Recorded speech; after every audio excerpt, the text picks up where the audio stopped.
so much happens in the place of prayer. And so it's very much the same mindset of when I'm praying with someone, it's like in my mind, it's like if you imagine connecting an extension cord, it's like I have the Lord right here and I have them right here. And my goal is to connect you and then take my hands off as soon as possible. That's my goal. Welcome to the Everyday Faith Podcast, where we believe you can live out your faith every day by starting with belief, embracing your mission, committing to obedience, and pursuing community. I'm Jess, and Dan has already been making fun of me, so here we go. And today we're welcoming Noah Egeberg, part 4. Wow. I feel like I'm dyslexic sometimes. This is why we don't do it this way. No, I love it. Welcome, Noah. We're excited. This is part 2 of our conversation. Noah and his wife, Hannah. Hey, if I'm dyslexic, it's nice for Hannah because it's both ways. That's works. Right. They have a sweet baby boy who's captured their hearts. The Egebergs are passionate business owners, deacons in their church. If you don't know what that is, listen to part 1 and have a heart for the community. And today we're going to keep the conversation rolling. So welcome back, Noah. Glad to be here. So grateful for a flawless intro. That was perfect. It's way more fun flawless. this way anyway. Nailed it. Okay, but really last time was a lot of fun. We had some really fun conversation, and hearing your stories about obedience, about welding in Africa, so amazing. Never done it. Oh my God. Personally. Noah, the Lord gave you kind of a, what did you call it? A unique identity, or original design identity, which is such a cool way to just to think about who he says we are. And I would love for you to share with us and our listeners what that identity was and kind of what's formed out of that, a little bit of what's formed out of that anyway. Yeah, so if you've ever heard of Jamie Winship, if you have or if you haven't, would definitely recommend looking him up. Yeah. It is derived from some of his teaching, and really the idea of what is your unique identity or what is your original design is, there's identities that are true about every single one of us. We're all made holy by him. We're all forgiven. We're all, there's things that are true for all. But there is a unique calling for each of us, and there's something that God calls us. And so one of my 2 is obedient pioneer.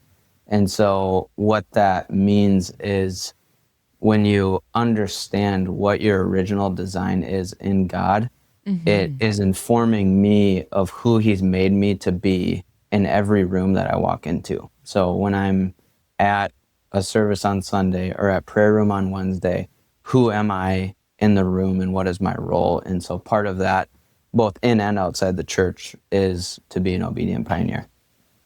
That's amazing. And how, like, if someone's interested, as in myself, how would someone find out, that unique calling that they have? To really boil it down to its simplest form is it's really just getting alone with the Lord and knowing and believing. It's like wherever you're at in the spectrum of your walk with Jesus, knowing and believing that he wants to speak to you and asking him just the simple question of, Lord, what do you call me? What do you call me? And many of our friends in our circle have like done this, and there's so many cool. It's like Tender Captain is one of our friends. So it's like he knows that he brings tenderness when people need it in like moments of ministry or different things like that. And he'll tell you because he loves you, who you are and who you're made to be in every room that you walk into. Love really that. Cool. Yeah, thank you for sharing. Yeah. Now, along with that, you were called to start several different things, and throughout your years of being a business owner, your most recent venture that you shared with us about kind of bringing business owners together, Christ-minded business owners together. But tell us about the kind of ministry that you created. It started as kind of like a did it start as discipleship? I don't know. I'll hand it over to you so you can actually Yeah. share about how it kind of happened. Yeah, so it was when I was about 45 minutes west of the cities. And so the young adult population was not what it is in the cities. And so I was really longing for community. And so me and two of my friends actually road trip down to Dallas and went to a conference called Awaken. And Francis Chan was actually there, who I talked about in fun. our first session. And it was actually in the session with Francis Chan that he's like, we believe that many in this room are going to be like the first to start something. And so pretty much right when I got back to Minnesota, I was like, all right, I don't care what size it is. I'm just going to start a community of young adults. And so it was legitimately 5 to 10 people for probably somewhere between 2.5 to 3 years straight. And we had, the relationships were so amazing. It was like such an amazing season. We weren't really trying to grow. Yeah. But over time, when I learned how to allow the Holy Spirit to lead through me, people started coming. And then like next thing you know, there's like 80 people coming every week. And it was amazing. And this was still crazy out season. 45 minutes outside of town. Yeah, so we did transition to, so I started it before I ever found Every Day and ended up moving to Richfield, which is about like 20 minutes from the cities. Yeah. And that's when it was in that season when I started going to Every Day. I started learning more things about the Holy Spirit and intimacy with Him. And then more people started coming. Yeah. Okay. Yeah. And tell us a little bit about kind of your heart for that. It was just to kind of get in community, just start it, even though you didn't exactly maybe know all the details, right? Yeah. Tell us some more about how you got it started, your heart behind it. Yeah. Yeah. My heart really was just for connection. And I would say for much of the first years, I was facilitating. I was kind of the leader just in that I was facilitating and leading conversation a little bit. There wasn't it was not that I was discipling or teaching people, but as it grew and as we grew, it's like, okay, now we have a leadership team. Okay, now everyone on our leadership team has a small group within Lighthouse, and now there's teaching every week. And so now there is a sense of like discipleship and how are we actually stewarding and discipling each of these 60 to 80 people that are coming here every week. And so there was definitely a morphing and a changing that happened. It was just like we were just rolling with the punches. It's like we kept having to change where we were meeting because we didn't have enough room. And it's like, okay, well, now we're running into this problem. So how do we deal with that? And we just kind of took it as it came. Sure. Yeah. That's really cool to hear about how you problem solve. When God's given you the increase, it's like, okay, Lord, just help me steward this well. Yeah. Help me steward this well. Yep. Can you tell us a little bit about discipleship? We've been leaning into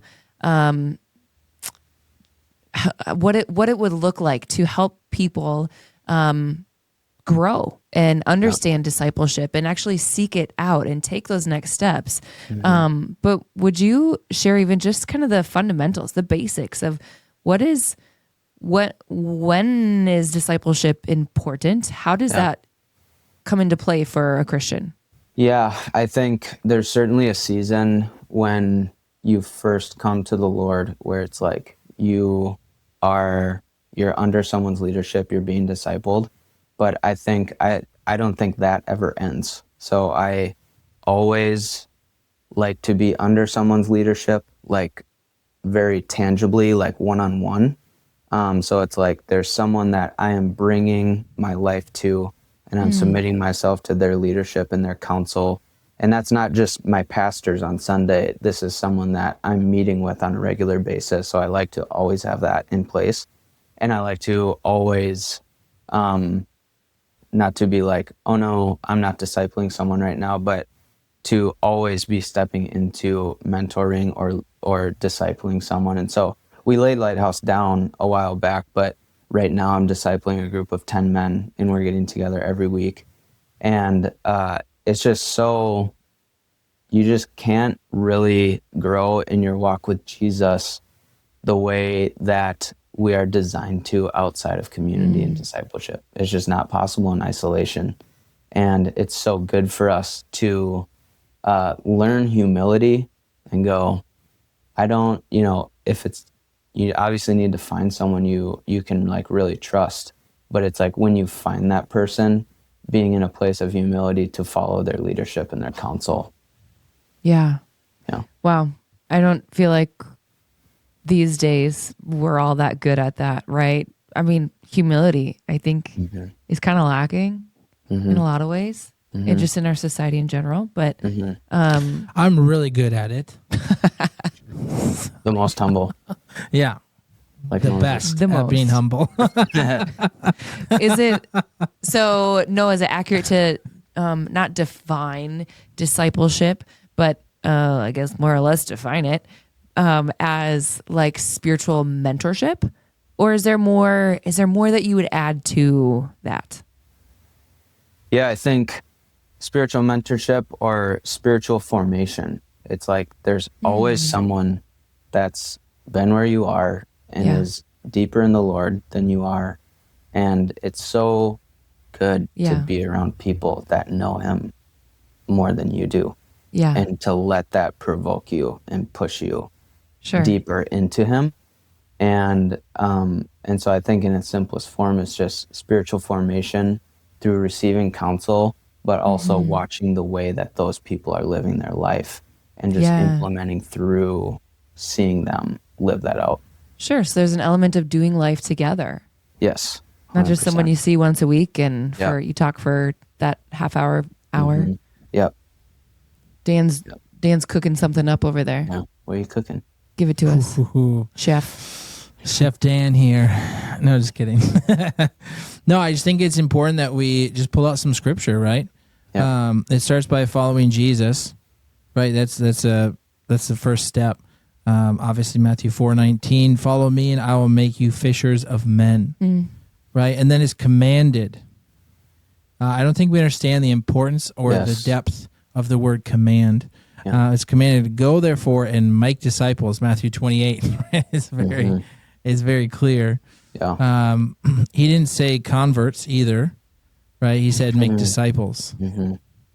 It involves teaching and obedience, teaching them to observe all that I have commanded you. Matthew 28:20. It's not just knowledge, but as we've talked about, obedience. Yeah. It requires self-denial and surrender. If anyone would come to me, let him deny himself and take up the cross daily and follow me. Luke 9:23. Yeah. Come on. Right, and then it produces multiplication, which is beautiful.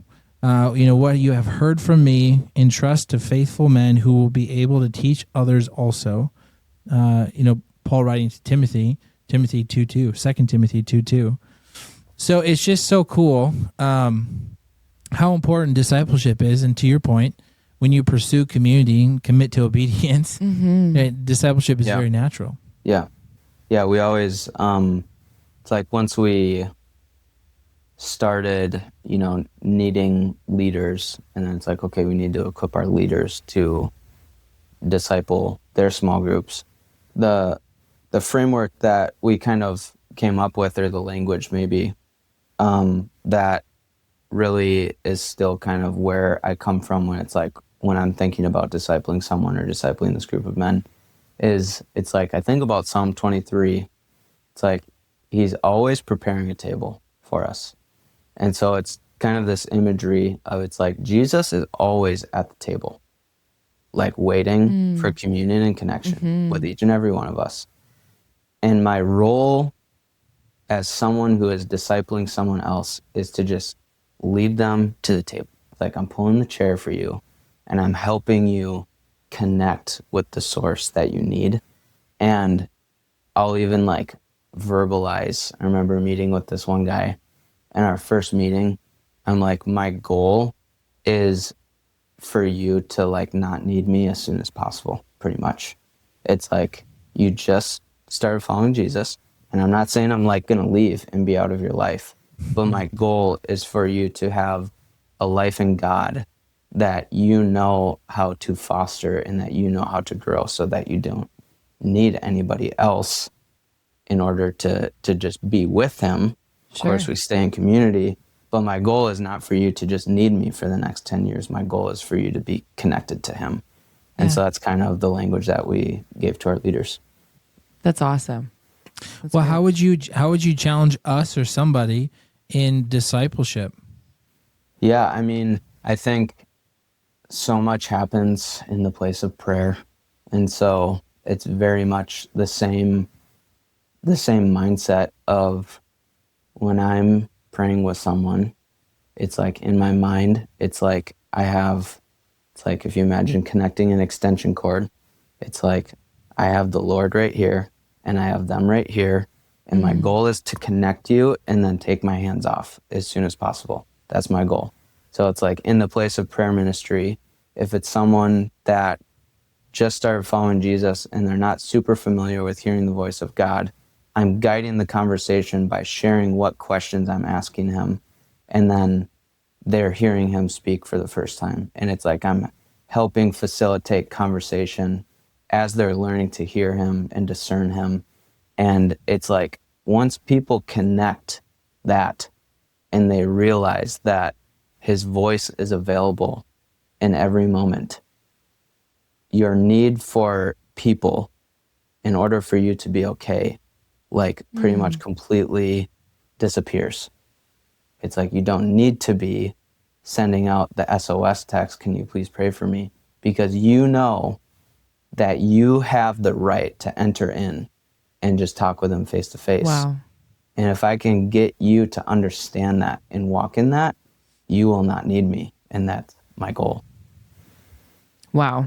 That's really cool, I think. That is really cool. It makes me think. I've always thought, as a Christian, that you start out like, "Hey, pray for me, pray for me, pray for me," and at some point you mature a bit, and you're like, "Hey, how can I pray for you? How can I pray for you?" And then it seems like even another step in maturity, let's call it, would even be obviously being discipled that entire time, but hey, how can I disciple others? Yes. Right. This isn't the role only for pastors. Sure. Right. Right. So it's a great challenge of like, okay, another step in your maturing and becoming more like Christ is discipling others. Yeah. And what a great, like the world's missing that, where we're missing, especially in my opinion, the older generation passing down wisdom. Right. They're busy in their 55 plus or cruise ships. And we're missing all this wisdom. Yeah. But that's part of discipleship, right? Yeah. Yeah. Noah, I'm curious if you have a story or two that come to mind as you reflect on so many of the connections you've made with other young, likely men as you've discipled and taught people how to disciple others, and just ways that people's faith grew, ways that they stepped out in faith that maybe was just a remarkable testimony of the power of discipleship and doing life in community. Yeah, I think when I think about the kind of the story of Lighthouse, so to speak, and just the way that we're transformed as a community, I think what was beautiful was there was a specific season where we were meeting in our apartment that me and my friend lived in before Hannah and I got married, and then she moved in. And it was in this season where we were in this apartment where it's just like we discovered like the gifts of the Holy Spirit and how to listen to him like together as a community. Come on. And it's like the fruit it's just like we'll never forget it, because every single week a new person is coming, and it was like it was never on purpose, but the Lord would guide us as a community in that night to, it was like, I feel like the Lord is, just like a really vague example is like, I feel like the Lord is really putting his finger on like depression and anxiety, to just use something, and it's like it was always the new person that he was just like coming for them every single week that we were gathering. And it was seeing people in our community just like taking leadership on their own to initiate praying over them, initiate that moment. They're the first ones to pray, and they're like praying and prophesying and like speaking life over these people.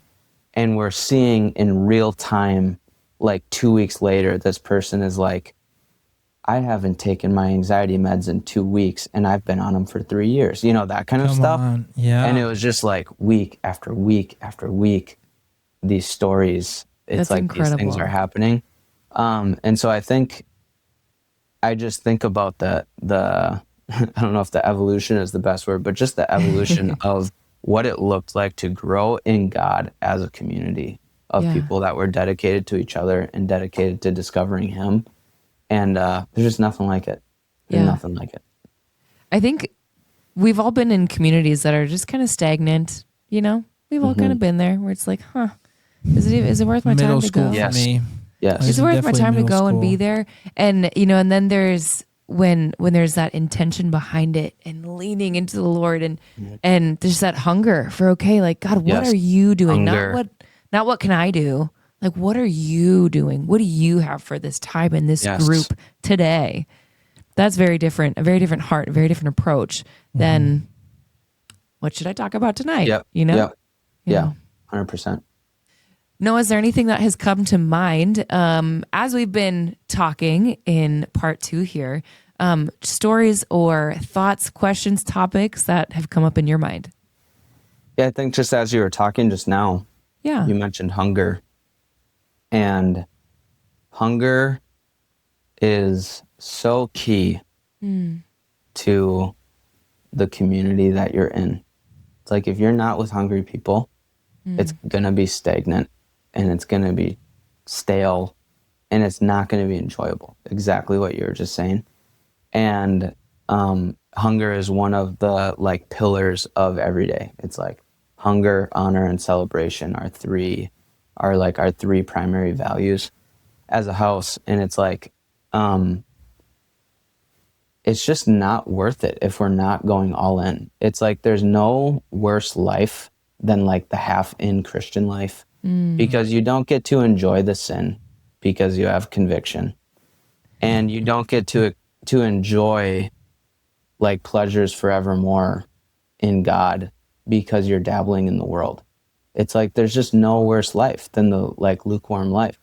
And so we, as a community in Lighthouse, and this is 110% every day as well, it's like I really don't want to be here if it's not the real thing.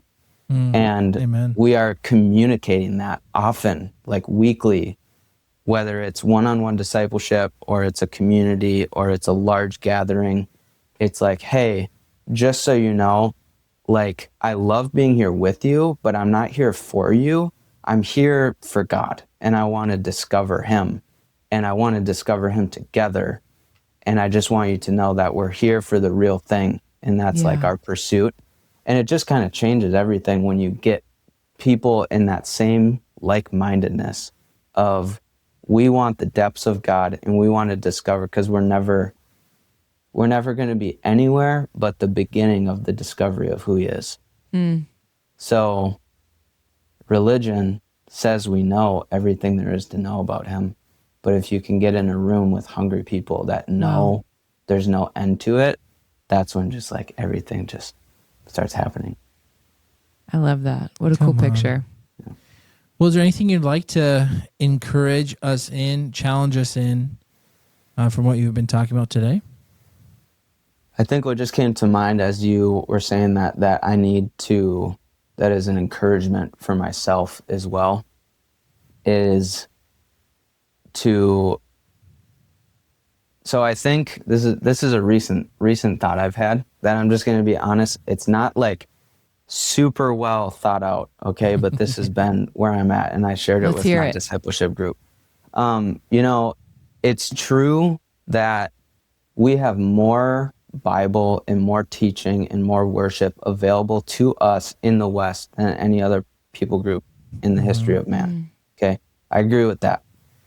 And that idea is often used to, I don't want to say shame people, but it's kind of like it's been used from the pulpit to be like, you have no excuse kind of thing. And recently, I've just been like processing and thinking about that with the Lord. And so much of the Gospels and the epistles talk about, it's like everything is in the mind. It's like the renewal of our mind is what changes everything. And he paid a really high price for us to have a clean conscience. Hebrews 10. It's like he paid so that we wouldn't have traffic when we come to him in the place of prayer. And the reason I bring that up is, yes, all of that stuff is available, but it's also not even close that we have more distraction and more opportunity to have a tainted conscience and more opportunity to be distracted and fall into apathy than any other people in the history of man. I believe that. So with that, my encouragement to myself and to anybody that's listening is to frame our mindset not with, oh my gosh, I have no excuse for not being a more devoted follower of Jesus, but to go, there's so many distractions because the enemy knows what happens when our attention is really on him. And so I am going to arm myself with that way of thinking so that I can be intentional to combat the distractions and to combat comfort and apathy when it comes to following Jesus. And because I want the fullness of what he has in my life. And the reality is it's not going to come easy, but an apathetic life is not easy either. So that's kind of my undeveloped thought that you're getting off the cuff a little bit. Yeah. I like it. Well, thank you. Exclusive first. I appreciate it. No, what a good point that there's a lot of distraction out there. And it's not something for us to get down on ourselves by the fact that we're being fought, right? By an enemy who does not like us or the entire team that we're on. And he loves when you're comfortable. Oh my goodness. He's like, yes, this is great. Oh, apathy is so easy to fall into. It's so easy to fall into. Oh my goodness. And I'm so with you. And just a great way, right, that we can all get out of that is being in the right community. And iron sharpens iron, and being around people. Because I love that. It's so easy to be useless and comfortable. Yep. Well, thank you, Noah, for coming on and leaving us with that encouraging message. I hope it was encouraging. Was that? It was very encouraging. You can do this. Go out there, be in community, and be obedient. Thank you, Noah. It's good. Thanks for having me. Thank you for listening to this conversation from the Everyday Faith Podcast. Our goal is to inspire everyday faith conversations.